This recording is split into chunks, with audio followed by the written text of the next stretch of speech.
So guys, mag-marinate ako ng aking chicken leg para fried chicken ko mamayang gabi.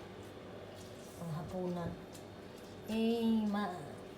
Ilamas ko muna siya sa asin at limon para matanggal yung langsa. Malangsa kasi pag hindi nilamas sa asin at limon bago siya hugasang maigi.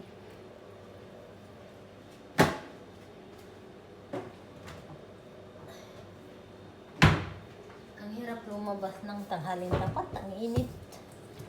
Nasusunog yung balat mo sa tindi ng init ng araw. Summer kasi. Tagal kasi nila sabihin kung ano iluto.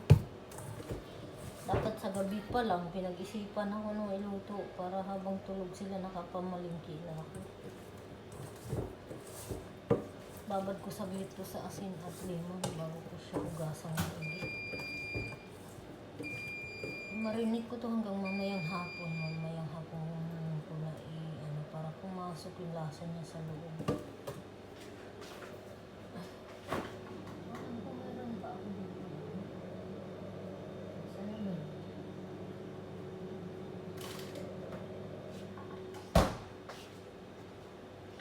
Kung hindi nga nagsabi si madam na mag fried chicken ako mamaya, yung lumpia na lang sanang ginawa ko na naka-freezer ang prito ko.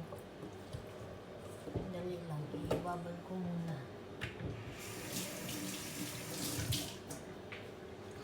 May nag-hire na from Royal Family ng LA. Kung wala pa sana ako mapasukan, mag-apply sana din. Laki sahod mo kasi Royal Family at saka magandang benepisyo pag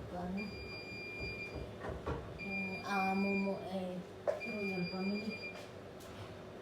Marami silang binibigay na benefits. May masyado.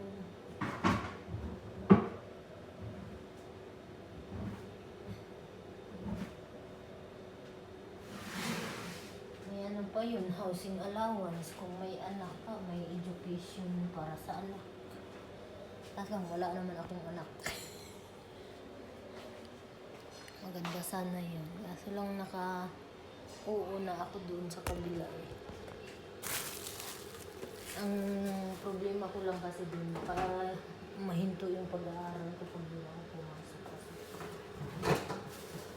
Pag Royal Family, yung mga bata kung saan pupunta, kailangan kasama yung mag-alaga.